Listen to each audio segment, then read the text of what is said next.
Welcome, everybody. Join us today as we go to Alvin Chang's house here in Hawaii.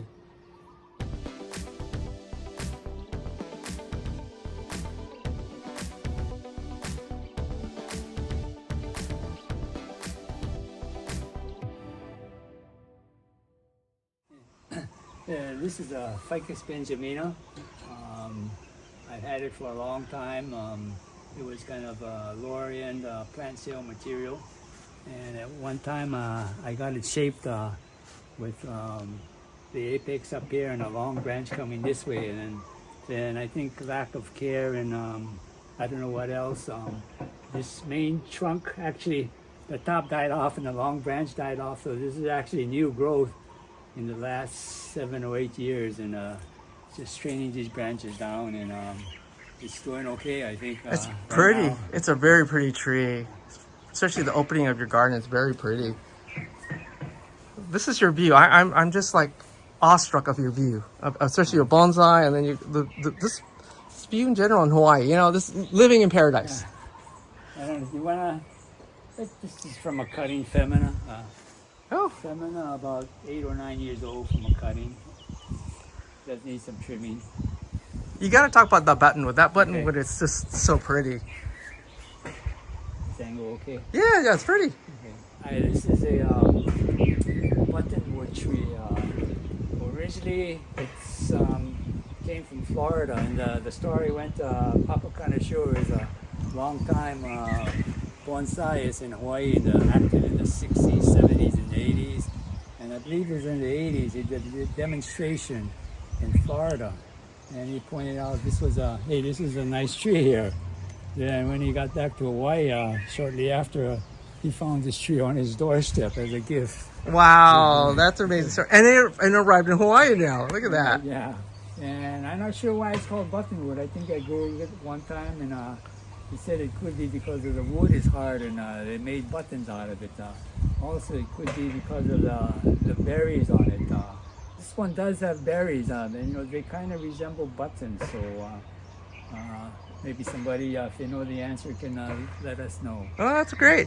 You know, I'm jealous because I cannot grow buttonwoods in California. It's just unfortunate because we're the frost that we get. But this is a beautiful tree with that movement, the deadwood. It, you know, evokes almost like the juniper of the tropics. It's compared with the others. It's you know, it's kind of like up there, I think. Oh yeah, it's pretty, very pretty here. Let's talk about that juniper you have over there. The big one on the pedestal. That one there? Yes, that one. That one. This angle okay? Yeah, go for it. Okay, yeah. This juniper I picked up from Ota Nursery in Hilo. I think it was about 2003 or 2004. Ota Nursery is they're really good at growing pre-bonsai and bonsai, and that was my primary source of getting material in those days.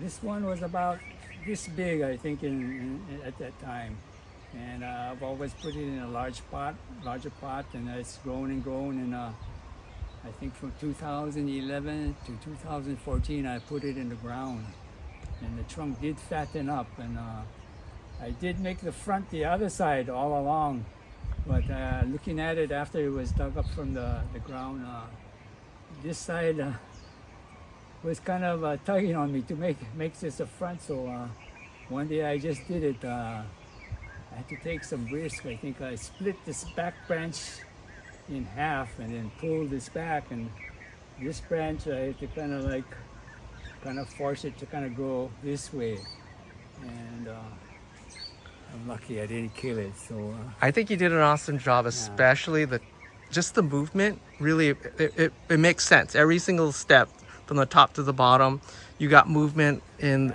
that reminiscence of that trunk. So yeah, it's that harmony of how that looks like. I think it's a really pretty tree. yeah, thank you. And juniper does well in Hawaii then. They do for me. I think junipers and black pine, very fortunate. I think they do well. So I think those are my two favorite species right now. Wow, I'm surprised. And you're all hand water. I'm looking around like you spend a lot of time watering your trees by hand. So not very much. Yeah, I like junipers and black pines too. I think because I use my fingers a lot. No, it's something you do, right? It's something to do. No. Let's look at your black Okay, pine. We you talked. wanna, No, we'll do the black pine. I think the black pine looks it's really interesting. I think your story on your black pine. this one too? No, yeah, I think that story in the black pine is kind of interesting. So what's the story on this tree? Now, this tree, and there's one in the house. We'll get to We'll see. get to yeah. Yeah, this was belonged to Harry Carino, the founder of Classic Bonsai Club, which I'm a member today.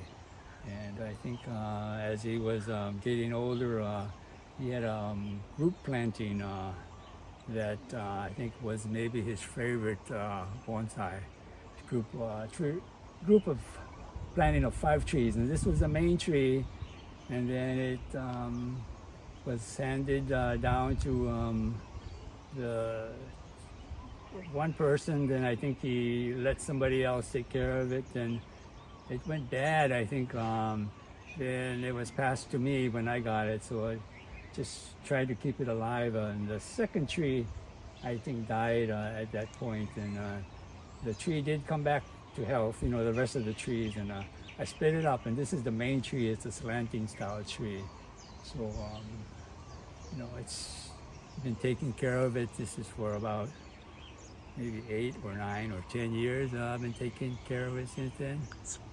I'm lucky it's doing well today. Oh, it's beautiful. The needles are perfect. I mean, the same length. It's really green and vibrant.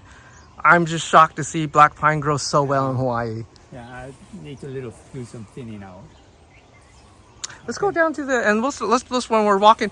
How did you get to bonsai? What was your inspiration to get to bonsai?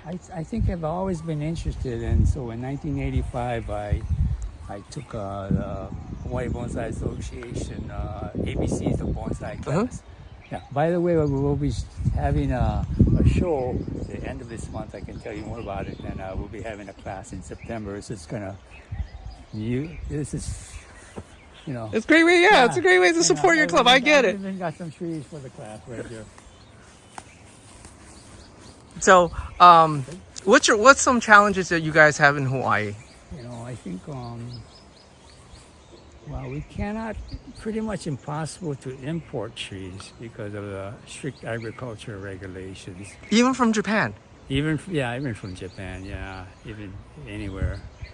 So That's one of the tough things that you guys. So most of your trees are either homegrown, like in Hawaii, correct? Yeah, they originated here in the islands. Yeah. And do trees actually like ship out of Hawaii? I think if you get certified, you can do that. There's I think some nurseries that do that. Really? That'll be kind of interesting. The big one is the nursery. What's his name now? It's okay. Of course, you have some more tree down here. Look at. We'll turn around in a minute, but look at all this tree. Look at this view. I'm just amazed. I'm jealous. You live in paradise, Alvin. You live in paradise. Yeah, thanks.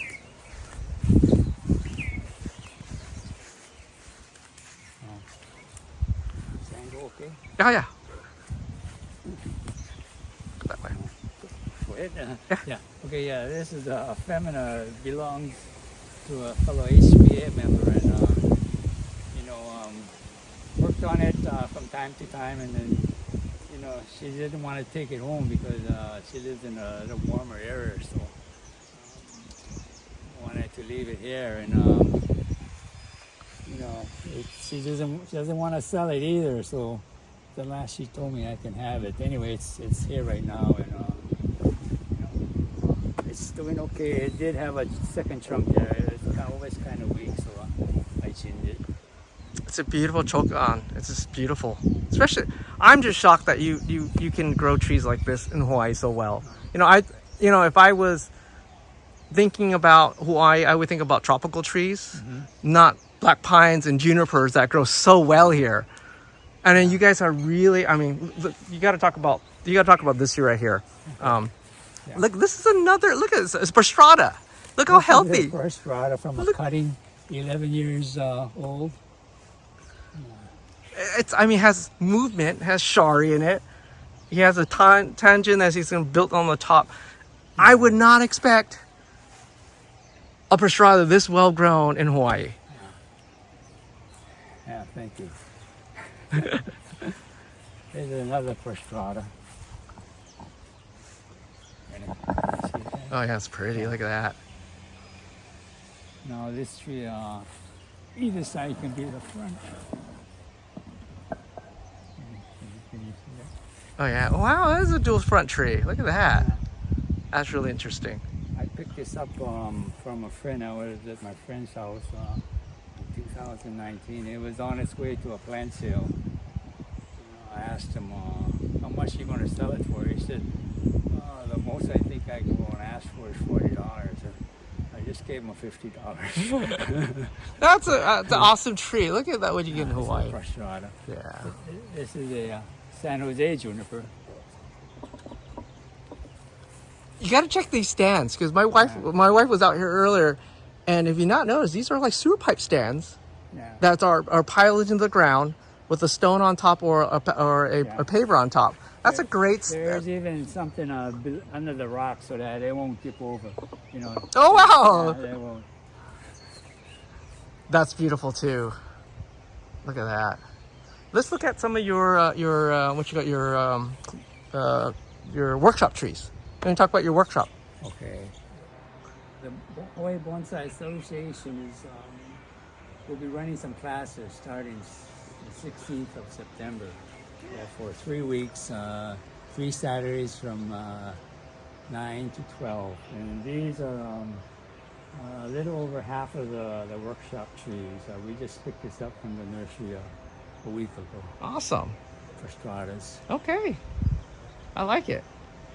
If you guys like the video, like and subscribe. If you guys like any question for Alvin, especially on Sovereign Island, Hawaii, man to hook up. We'll talk to you guys later. If you guys like and subscribe, thank you very much. Thank you, Alan, for your time today. Thank you.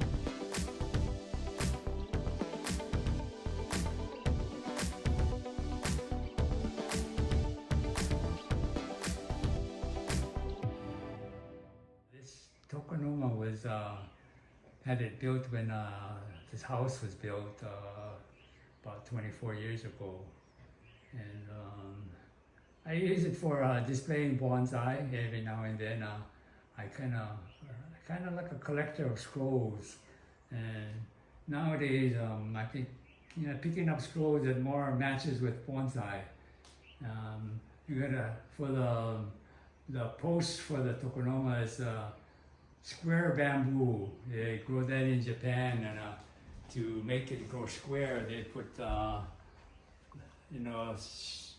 boards on 4 sides of it and tie it together. And these splotches, they put some kind of chemical on it to the spotted look. Oh, splotches. We're gonna talk about your display. Okay. Anyways, a display of a Japanese black pine and a sunrise and seashore scene. And lately in Daikon-ten, I've been seeing they use figurines a lot, so I had to go out and get one. This is I think you're lucky to find this one. This is a antique carving, a boxwood carving of a monk. So he's looking up at the tree. I hope that works out. So it presents a scene, and you can use your imagination. And the black pine is awesome. With lichen growing on that. Oh, the bunjin is the monks. I mean, looking up on the seascape. Look at that. I think it's pretty. That's so pretty. Again, thank you for your time. Okay.